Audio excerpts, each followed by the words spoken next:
Oh, that's the plan for today right here on Entertainment Thursday, where the Thursday that you know is not just your normal Thursday, it's the new Friday, the eve to Friday, weekendly. That's the plan.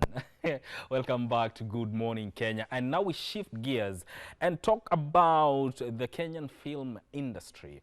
And we look at women in film, people who are breaking barriers and building legacies within the film industry. And in studio, I am joined by three brilliant ladies. And when I say brilliant, I mean it in every word, because award-winning producers, actors, authors, that is a panel that I have today. And on my far left is none other than Ashley Murugi, who is an award-winning producer and a producer in film, and also a PR consultant. Karibu sana. Thank you so much. How are you doing this morning? I am super. Yeah. Thank you for having me. Karibu sana. And also Cynthia Abdallah, who is a teacher, author, and a film producer. How are you doing this morning? Very well, thank you. Karibu sana to Good Morning Kenya. Nimekaribia. Yes. Last but not least, Alma Mwangi, who is the best newcomer producer. Hi. Hi. How are you? Niko fiti. Na wewe unaendeleaje? I'm amazing. Thank you for having me. Yes. You know, I have to start with you because it's very encouraging, so to speak. Winning an award at such a young age as the best upcoming newcomer producer. How does that make you feel? It makes me feel so accomplished and makes my dreams feel supported also, because I couldn't have done this without the people that voted for me and without the WIFA awards as in general. So I'm so grateful for that. Yes. I would want to know your journey as a young and upcoming producer, film producer. How has that been? Just give us a little bit of your journey so that we can understand where you're coming from. Okay. So when I first started, I've been hearing a lot about like the industry could be a bit difficult, especially for me being young and like not maybe being experienced with everything and people as well. So it's definitely been a great journey and also a lot of character development. Let me tell you. Because once you have the product, the film you have, you obviously have to push it out. And let's say sometimes the funds aren't going to be there. You're not always going to have everything handed to you in a silver platter. So you kind of have to push for it. So you're going to hear a lot of no's when it comes to asking for sponsorships or partnerships. So yeah, I've definitely had a lot of no's when I go for like business meetings. By the way, it also forces you to mature a lot, because it's going to expose you to a lot of things that you're supposed to be exposed to at a older age. But obviously now I'm exposed to it right now. So it's actually been a really great journey, I think. I feel like I've really learnt a lot, and I've also matured a lot, so it's been amazing. We'll come back to that because you've mentioned something very important, access to funding, especially when you look at the Kenyan film industry. Ashley, award-winning film producer. Correct. I'm so proud of Alma. Yes. At her age. We're just there with Cynthia, seated together at Women in Film Awards. Yes. And I was just recording her, you know, and I was like, wow, you're a producer at 16. Some of us started at, you know, as actresses for us to be producers. But going to the funding, it's quite a challenge, like she's saying. I'm really amused that she's actually going for business meetings at this age, you know. And yeah, it's quite a challenge. We just need the corporate organizations and government to just like embrace the film and the creative economy. And you can see what it can do for you. We'll come back to that, but I also want the audience to understand your journey. Okay. I started as an actress in Tahidi High when I was about maybe 21 years. I did Tahidi for about 9 years, and then I was able to go to my county, which is Embu. I produced a couple of films. I was also the deputy director of the Governor's Press and Public Communications. So I was able to bring some of the creative guys like Akina OJ, filmmakers, and we were able to, like, you know, work with the Ministry of Youth Empowerment and Sports at the Talent Academy. We did a lot of, you know, master classes, capacity building workshops, and just, you know, to boost that economy in Embu. And then after I came to Nairobi, did my master's in communication for development, graduated last year, and now this year I'm actually implementing my thesis, which I'm now we are planning for a festival in Embu County. Oh, very nice. Embu International Film and Creative Arts Festival. What was your thesis about? It was a transformative role of social media in acting talent in youth and in Embu County. That is actually very timely because we're living in the world of social media and everything is happening there. Conversations are happening there. Even we've seen people launching movies on YouTube, social media. Yeah. So I think it was timely. It was timely, yeah. Cynthia, your journey as a filmmaker and an educator, a published author. Tell us about your journey. So I'm first and foremost a teacher, actually. So I graduated in 2010 from Kenyatta University with a Bachelor of Education, English and Literature degree. And then I have a Fulbright scholarship from Brown University as a foreign language teaching assistant. And then I went on to teach at international schools across the world. So I actually taught at Alma's former school. And then now I've just come back from Indonesia, where I taught English and Literature, and Venezuela, where I taught English and Literature as well. But in my journey as a teacher, I've been writing as well. I've been writing my whole life. And then my first collection of poems, When Rivers Say Goodbye, was published by Woma Ward Literary Press in Zimbabwe. And I've had my work published around the world as well. But then I delved into filmmaking and film production. Through a story, actually. My quest to preserve culture and heritage started in 2022 when I produced the film Inyumba Yumrogori. It's actually the House of the Maragoli, which talks about the journey of the Maragoli people. We've been quite successful. We've been nominated for Kalasha Awards, and we're still keeping on with the journey. Telling contemporary stories that touch on the local populations, their experiences in life. Absolutely. We'll come back to that. I want to understand how you balance your time as a producer. You're still in school, right? Yeah, I'm still in school. And your studies. How do you achieve that? This is a question I actually get a lot. So first of all, when I'm in school, I'm not Alma the producer or Alma the filmmaker. When I'm in school, I'm a student. So when it comes to schoolwork and everything, I put film aside and I just focus on school, school, school. Then when it comes to my holidays, when I have holidays here and there, because I have a lot of holidays in my school, that's when I start like working on the film, maybe giving new ideas for the film, or just like going on set. So there's a difference, and I genuinely just separate my work life and my school life. So that's basically it. Has there any, have you ever faced any struggle when trying to balance between the two? Okay. As for me, I feel like I haven't, because I've genuinely just separated and decided school is school, home is home. So even when I go to school, I study like a lot to even make up for the studying that I will miss at home. So I study that much, so I don't have to really miss out on too much. So yeah, I don't think there's been much of a struggle. Indeed. Yeah. Ashley, Yes. your award. Talk to us about that. We thank God for Dr. Susan Gatimu. We need to shout out to her. She started Women in Film Awards 7 years ago. This year was the 7th edition, which happens every international Women's Day. So I won my award in 2024.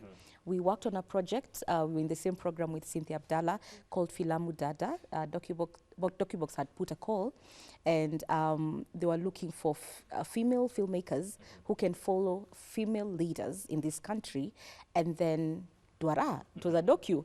And then I chose to do a story about my current governor, Cecily Mbarire. I was able to follow her for about 6 months when she was doing her campaign.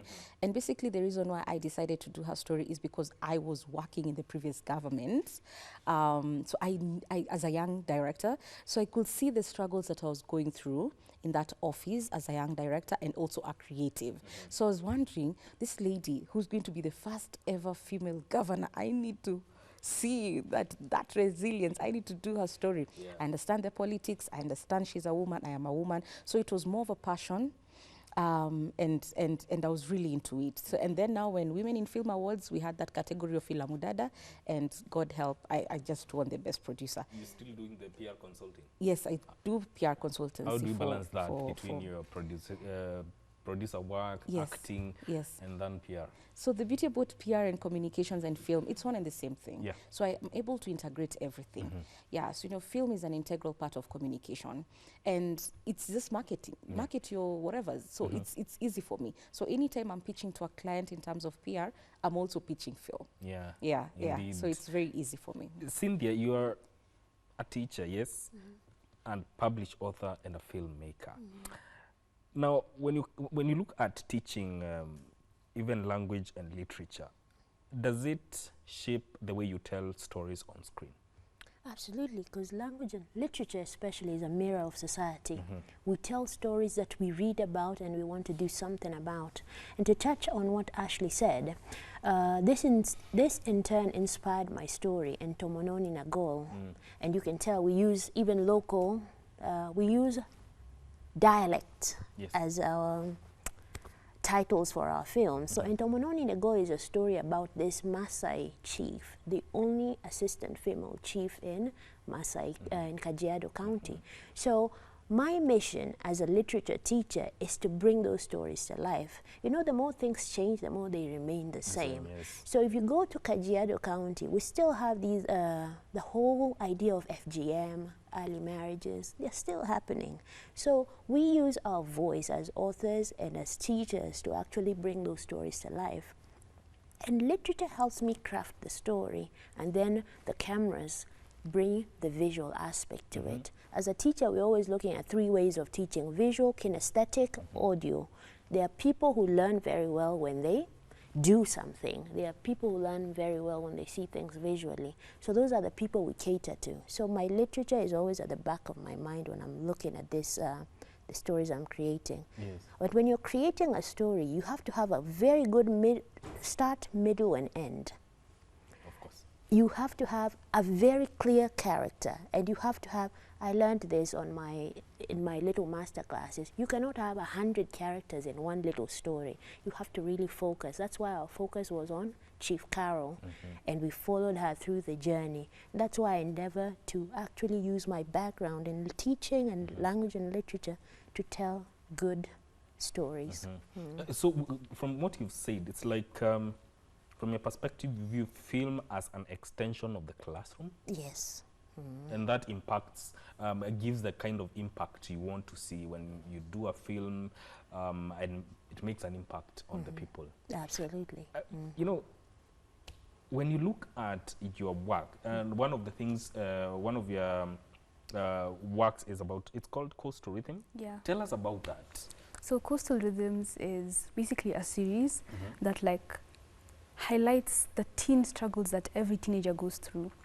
And I really thought that, since personally my experiences, I've gone through a lot, but our parents may not be as accepting or as, just basically as accepting of our problems, and they may just undermine them.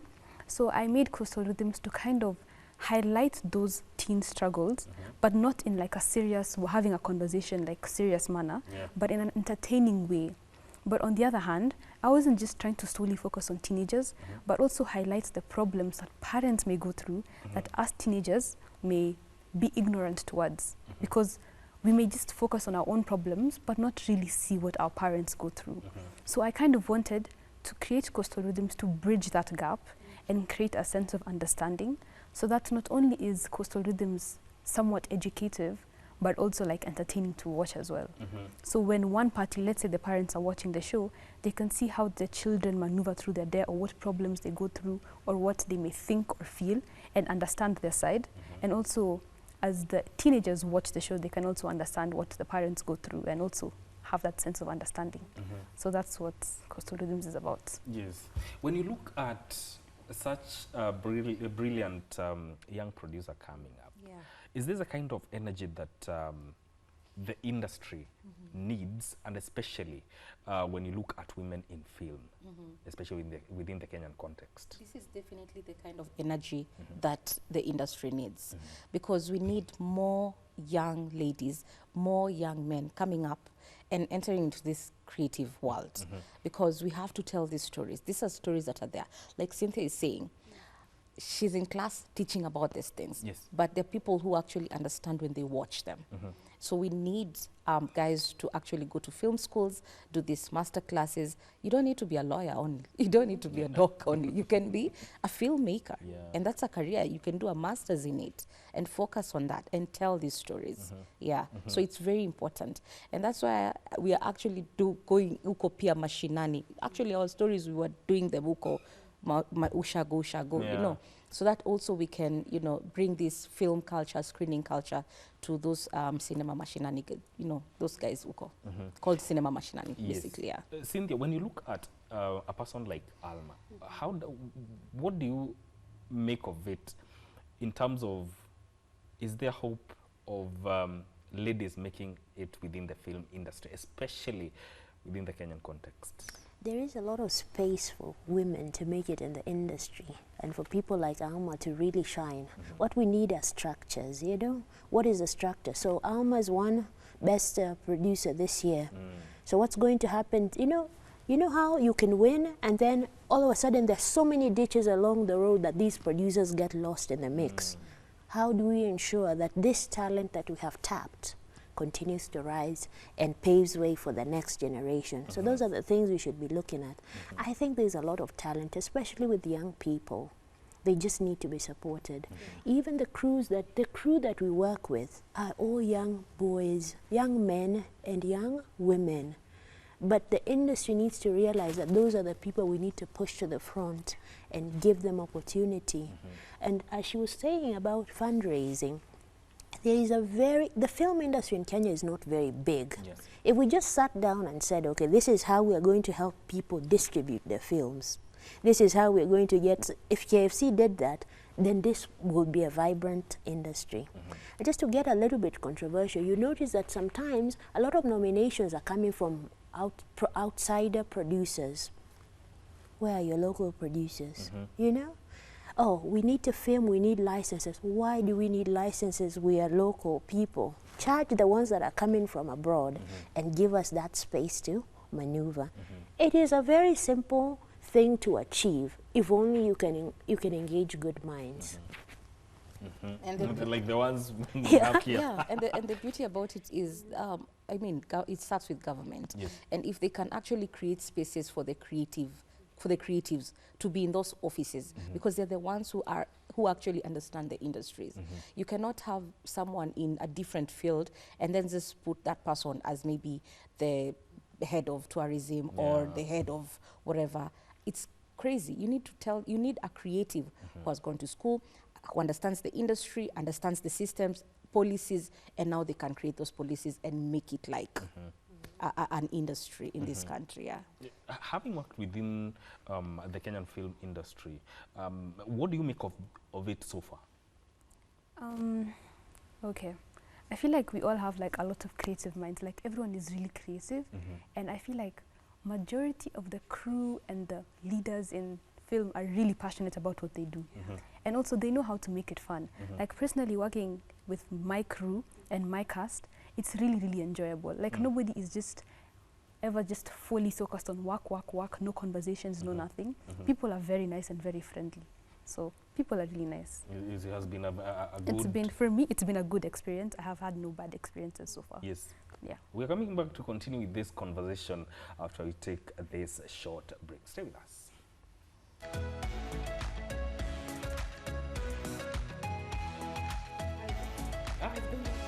Yeah.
Why is Standard media group, you might come out with someone you like, oh, we are live. uliulizwa kama uko na mtu? An hour and a half interview. Because we have to look at the conversation. What value is it? Such a question. What is it bringing to the conversation? Because you get.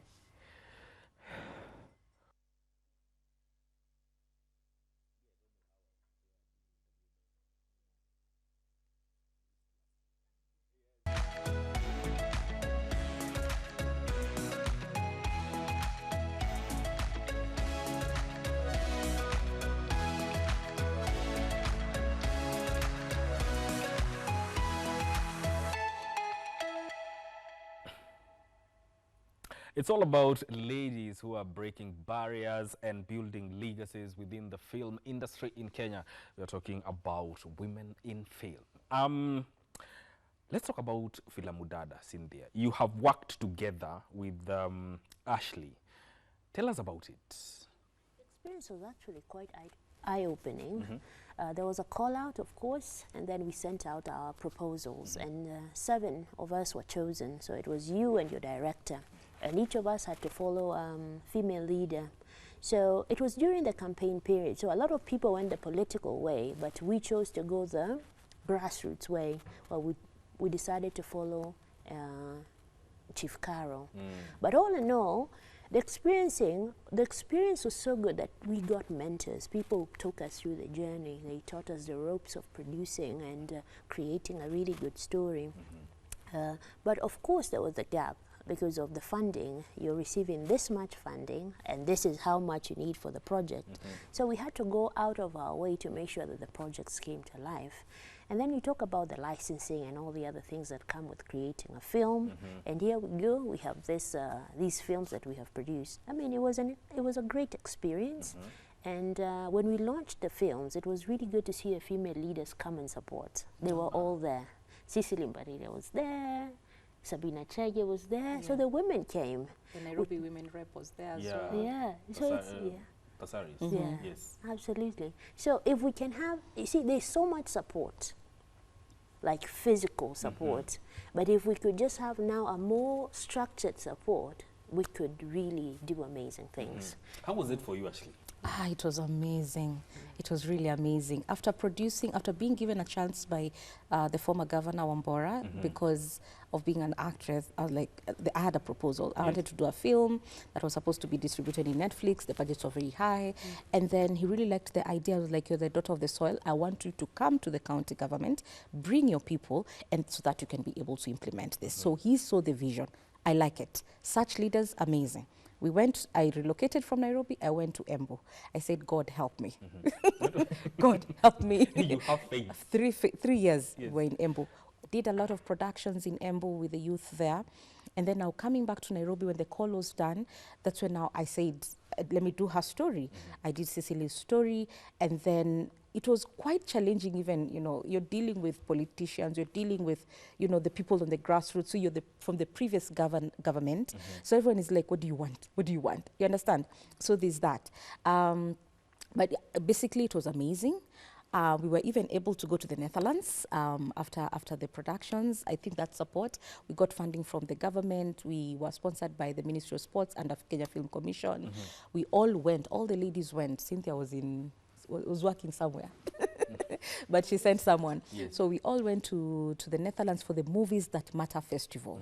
So Movies That Matter Festival was an eye-opener for all of us. Especially for me personally, I was able to watch all these films. It was a 10-day program, watching films from guys from Hollywood, from all over the world. We were thousands and thousands of people in that space, and this was actually something I was like, these people, this is at The Hague town, this is something that is really huge. Like, they've really taken the film industry really every single year. And I was like, how about I start this in my own county? You understand? Like, it's a tradition. Yes. And now that's what we are trying to do.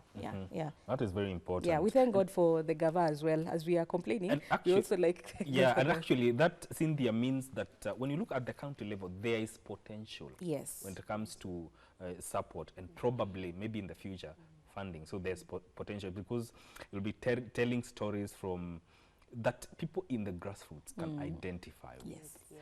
Yeah. Let me come to you. When you look at the point at which you are as a young and upcoming producer, award-winning, how does that speak of consistency in the work that you do? Wow, that's a great question. Consistency is definitely something that's very, very important because not only for me as a producer, but also the actors have to be consistent in their work. You have to be consistent in waking up early. You have to be consistent in portraying your emotions the way they're supposed to be portrayed. As for me, I have to just be consistent in all that I do, whether it's logistical work, whether it's trying to balance. I have to be consistent with separating work and film, all that. Have to be consistent, and basically also your motivation, because there are gonna be times where you're gonna be like, "What? I've been waking up early for a good 2 weeks now. I'm really getting tired of this." So consistency is definitely the key to success. You have to genuinely stay on the same straight path throughout to get the results that you want. Your eyes on the prize. Your eyes on the prize. Have you been mentored in your journey on who inspires you as a producer, as a filmmaker? I was actually very fortunate. My mom and my godmother have been in the film industry for a while. So I definitely got a lot of mentorship, a lot of guidance from them. They kind of familiarized me with everything. So I was genuinely very fortunate to have both my, let's say, parents being in the film industries, because they're both executive producers and producers. So that genuinely helped me a lot. As for who inspires me, for me, I'm inspired by Robert Agengo. I know they're not producers, but definitely their work in film is amazing. Robert Agengo, Shikes Kapienga, Sanaipei Tande. But those are really good people. Yes, they are really good actors. The aspect of mentorship, Cynthia, when you look at it within the film industry and how it applies to women, is there something that should change in the way it's done? And what should be brought to make sure that this mentorship we are talking about is impactful enough to inspire more people like her to get into the film industry?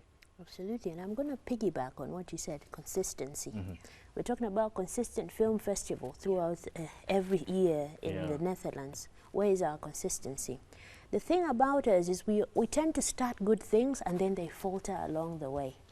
That's the thing we need, I think, as a people, we need to really look into. We need to create structures. I'm happy that the CBC is literally looking at pathways. I know it's a very controversial issue, but those pathways, kids who want to study film and creative arts, now what next when they go to the university level? There are mentorships that run every year, sponsored maybe by the Kenya Film Commission, that can tap this talent and ensure that it continues. Instead of mentoring someone today and then letting them go along the way, because out of 100, only 2 or 3 will probably make it to the end. So where is our retention capacity? Like when you're teaching your kids, you want to make sure that they pass their exam. So you don't just lead them to the door and to let them stand there. You want to give them tools that will take them forward. How do we ensure that these producers that we're creating and these cinematographers who are very good actually get a chance to produce and direct and videograph a lot of opportunities here? The industry is very small. So we can actually tap into all these kids that go to KIMC, KU, blah, blah, blah, and get them into that space. We just need very good structures. This is step 1, step 2, step 3, step 4. When you get here, they know you have wings to fly. Then they repeat the same process. To build an industry takes consistency, boom, boom. But we just need to keep hitting it. Otherwise, an industry that gives women a chance to flourish as far as filmmaking is concerned. Absolutely. When you look at the industry, women in film, you know, we have women being celebrated. You have been celebrated in for your work within the film industry. Can we say there's a structural shift in the way that these gains are protected and remain symbolic? Let me just say, wanawake wamejituma. Ladies have really, wamejituma sana. Yes. So like I mentioned earlier, we have Women in Film Awards, and Dr. Katimu, who is a lecturer Yes. at Kenyatta University, has been very consistent with this every International Women's Day. This was the 7th edition. She's been very consistent. Another lady that I want to shout out to is Njoki Mohoho. She's been in the industry for a minute. And now we have Women in Film and Television. That is what she started. Yes. Yeah, I think she started last year. So she's also trying to, you know, help us as filmmakers to be a bit more structured. Also, I can shout out to a university where I went, USIU. USIU, I went to the research department. I approached them. I told them I'm a creative.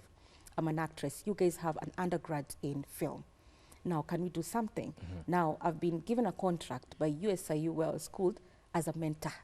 And they've been able to partner with Churchill. So the program is called CoCare. So I have 18, we're about 30 mentors, and each and every mentor is mentoring about 30 mentees in the creative. So these are actors, these are directors, these are producers. The contract is about 6 months. We just started this month. So there's a bit of structure in such universities because they have these film dockets, I mean undergrad, they don't have masters and stuff, but they're also looking at how can we also be able to partner with, you know, like-minded, you know, embassies, the UN bodies, the AU bodies, and see what we can do for this industry. It's a huge one. Going to the CBC and government, you may not able to afford to go to USIU or this or stuff like that. How about government coming up with such dockets, such master classes, partner with these guys, so that now even those who are going to public university can be able to nurture their talent. I'll also add something. You need to have talent. You need to have the passion to do film. Yeah. By the way, this is the only career that you only need passion. Okay, so because I'm cussing, sorry, but you actually need that consistency because it's waking up very early and going home very late. You have to want it. Yes, you have to want it as you. You have to have that thing that is driving you. Film and acting is one of the careers that it is. I don't know if it's inborn. Then go to school, learn about it, and just navigate. Especially acting, because acting is. You're called on set at 5 a.m. Yes. And you will leave that set maybe at even maybe midnight. 11 p.m. Yes. I have Yes. worked as a videographer for a film, and we worked from 6 a.m. to 12 in the morning. Yes, I know. Yeah. You have to love what you do. You have to love it. When you look at storytelling aspects, how would you, what would you say from a perspective of sustainability of women-led storytelling? Wow. Okay. I feel like as women, there's definitely a lot of things that we go through that are undermined. So I feel like we just need to be more bold and take the step to start telling our stories in ways that will also appeal to other people, rather than just like settling for these basic, maybe let's say making one TikTok video or making one Instagram reel. I feel like we should also explore film and definitely like try to bring in everything or any story that we have through film in a longer manner. Yes. You know, we are living in the world of social media, and actually the youth are very active on that front. When you look at that and now the rise of youth-led film initiatives, is that redefining what we consider as mainstream within the Kenyan industry? Is that redefining that? I think it is, because I think everything is going tech now. Very soon we'll have AI-produced films. Question is, do we have the capacity to have those, to retain those, and to sort of integrate that with what we are doing right now? So the media is really blowing up. So we just need, I don't know, we need consistency. We need that mentorship, communication, that mentorship, so that people are transitioning. So that if I want to shoot a film, for example, and I don't want all this equipment, I can sit and do it with AI, that mentorship of AI. So let's see how we can integrate these this is which century? 21st century. Yes. 21st century technology into things that we have done for so long. When you look at the industry, you have been there for quite some time. And I want you to answer this from a context of women in film. What are the major pain points that you think are hindering the industry in tapping the potential that women in film have? Yes. I mean, women, pain points, jealousy, Yes. working together, right? Yes. You can imagine, like, that is one of the things that where you put so many women in one space, Yes. kutakuwa tuna mashida.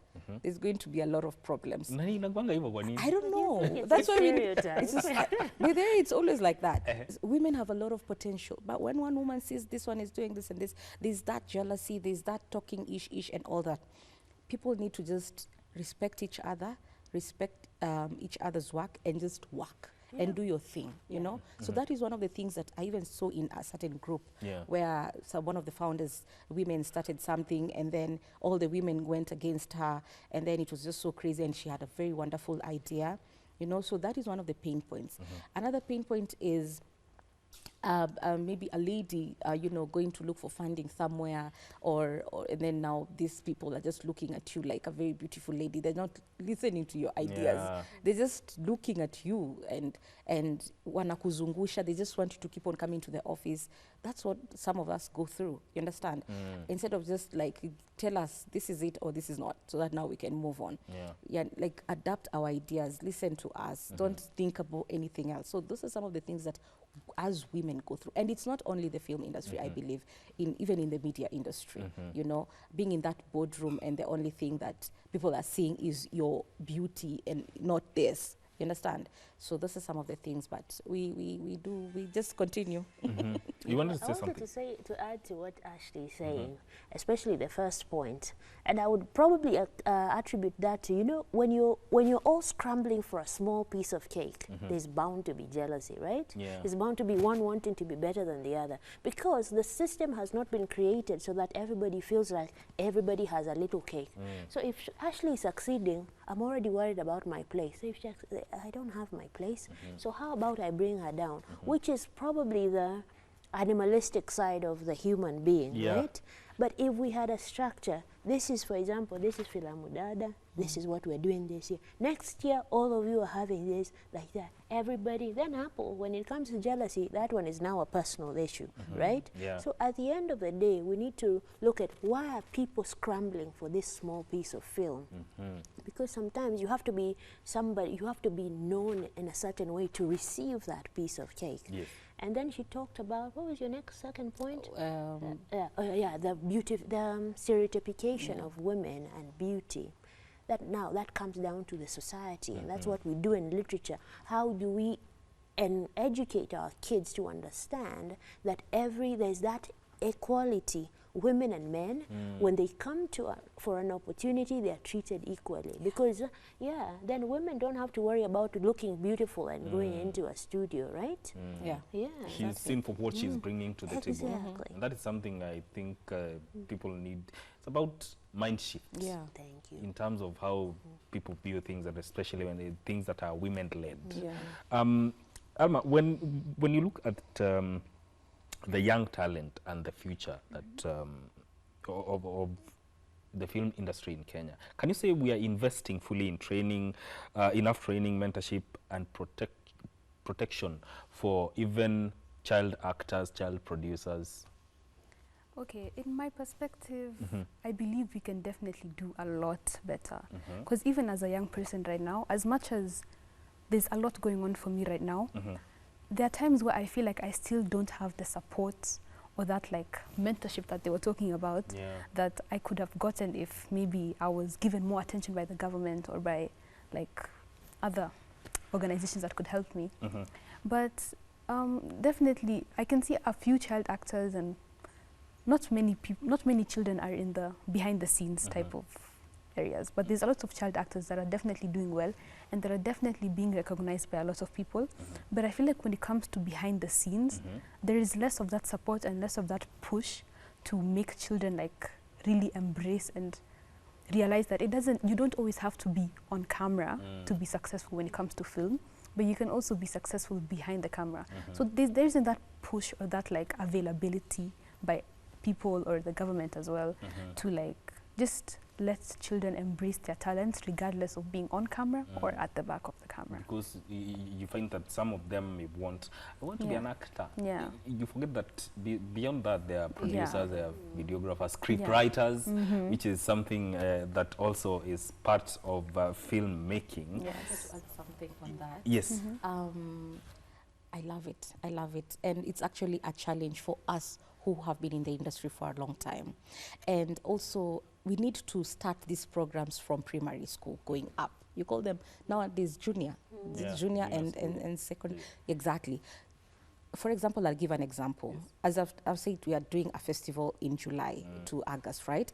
But from May, we are actually doing master classes from primary schools. So in each and every sub-county, we'll be screening about a film, 1,000 kids, 5 schools, 1 school is hosting, and then high school on a Sunday. Every weekend, on Saturday afternoon, on Sunday afternoon, we're going to be having these screens. And now, even bringing now industry makers like Akina Cynthia to come and talk about, you don't need to be an actor only. You can also be a director. You can also be a cinematographer. You can also be in sound and stuff like that. So that is something that I'm actually starting to do, and I'm telling corporates, please come join me. Please bring your brands, because I remember when I was a child, I'm a millennial, there were these brands that were very common. Geisha, which is, yani lazima nioge na geisha hadi wa leo. I'm a life boy, or Carsons, Blue Band. You know, those are some things that are imprinted. Guess what? If I bring a brand, this is powered by this, program is powered by this particular brand, you know, you can imagine what that will do to that child. Yes. It will be forever in their mind. And then now you've started that film creative industry now going up. So even this kid akiendelea kwa mkubwa, akienda university or college, this kid knows exactly what they want. Exactly. Now Alma, for example, I don't think she'll ever do anything. She has great mentors, the mom and the godmother. Now she's producing. She'll definitely go through that journey. And if she doesn't get space in Kenya, she might decide to go international, which will be very sad. You know? When you look at sponsorship that we're talking about, bringing in the private sector into sponsoring films, what do you think is the biggest hindrance, especially when it comes to women-led projects within the film industry? I think it's greed, because I feel like there are sponsors out there, but a lot of people like to take advantage of creatives. They keep the money and they say, oh, we didn't get anything. So you're hustling. You're talking about people who have rent to pay. And this is very, I feel that deeply. People who have rent to pay. Because I was born and raised near Kawangware satellite. So I know those kinds of people. To get out of that situation is very difficult. If you look at industries like film, you've got to have some money to produce a film. So basically, 70–80% of children will not get that opportunity because they're born in poverty. So when you keep hiding funds and pretending you don't have them, then you're stifling the industry. And little by little, you kill the industry. We're also looking at situations whereby we're always looking outside for sponsorships. Of course, when we look outside, then we are sort of conformed to actually produce films that look a certain way. We have enough manpower, we have enough resources in this country to build our own industry. Look at Nollywood. Their own thing, it's thriving. What is our Kenya wood, right? We can do this simply, we can enhance film, we can set structures. This is what we do, this is a very clear pay scale, for example, a cinematographer does this, blah, blah, blah, blah, blah, blah. But unless we get out of that, corruption has seeped into our homes and our families. So we are now growing up as a corrupt nation. Everybody is stealing from each other. Talk about the Embu International Film and Creative Arts Festival. My new baby. Embu International Film and Creative Arts Festival is happening from the 26th of July to 2nd of August. So it's going to be a whole week, Sunday to Sunday, of screening culture in the whole of Embu County. Tracks going round sub-counties. You know, we are bringing, you remember back in the day how it was? We are bringing that culture back. going to schools. So we're going to be having like 5 programs at the same time. So there's a program maybe happening at, there's a film being screened at Embu University, there's another one being screened at Kenya School of Government, and we are capturing all these people. There's a day we're going to have like a screen being filmed at Embu Prison, and who am I bringing there? I'm bringing advocates, I'm bringing a judge from the Court of Appeal to come and talk to these people, you know, to transform. So film is everywhere, the primary schools, the secondary schools. You understand? If you have a big organizations, we can come and screen a film and have a panel, discuss it, and let's engage in this. So that is the plan. But from May to June, we are doing the primary and this high school, and in preparation now for the festival, and now also for, you know, for the young people and universities, and then now the D-Day. Now it's that. So it's a whole, it's gonna be a whole systems. All road are heading to Embu in July and August. We're just praying God. Yes. Cynthia is part of the team. After this, we are going to Kajiado to do a festival in December. Yeah, so we're not just stopping here. We are also planning to go to different counties. Yes. Yeah. Ladies, I want to give you each 30 seconds to give your closing remarks. I'll start with the youngest in the group. Okay. First of all, I genuinely would like to encourage anyone out there that thinks that all these logistical problems, whether it's funds, whether it's equipment, lacking these is not going to limit your film capacity. Personally, when I started off, I barely had equipment. Did I even have equipment? Funds was self-funded. My parents, thank you to them, by the way, for supporting me. I didn't let that stop me. You can use whatever you do, you can make film regardless of anything that's going to stop you. So definitely do not let any of these logistical issues get in the way. And if they do get in the way, don't let them permanently demotivate you. Yeah. Work towards acquiring what you need so that you can make that film. And definitely do not hide or stay under that rock. Definitely explore yourself and explore what you want to do. So yeah. And lastly, watch Coastal Rhythms on YouTube. You can find it on the channel Double Pearl Productions. Yes, Yeah. indeed. Go there and support her. Yes. Cynthia. My take is there is a lot of potential in the film industry. Yes. We just need to make it very sustainable. We have Alma here, she's producing. We need more Almas, and we can sustain that. If we can come together as creatives and stakeholders and come up with a map on how to make these things sustainable. I'm a sucker for things that last, you know? Today we are eating whatever, we throw it out the window. We are not creating a culture. And then if we can continue working with them, KFC, to create film festivals or film weeks across all counties, then we can build film from the grassroots.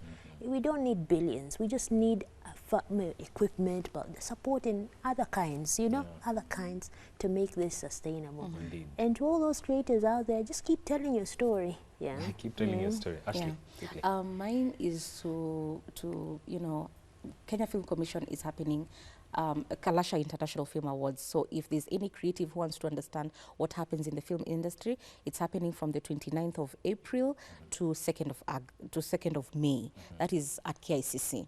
So that is under the government. And then also I want to tell the producers who have been in the game for a while, don't just be in Nairobi. Go to your county and start this festival, even if it's something small.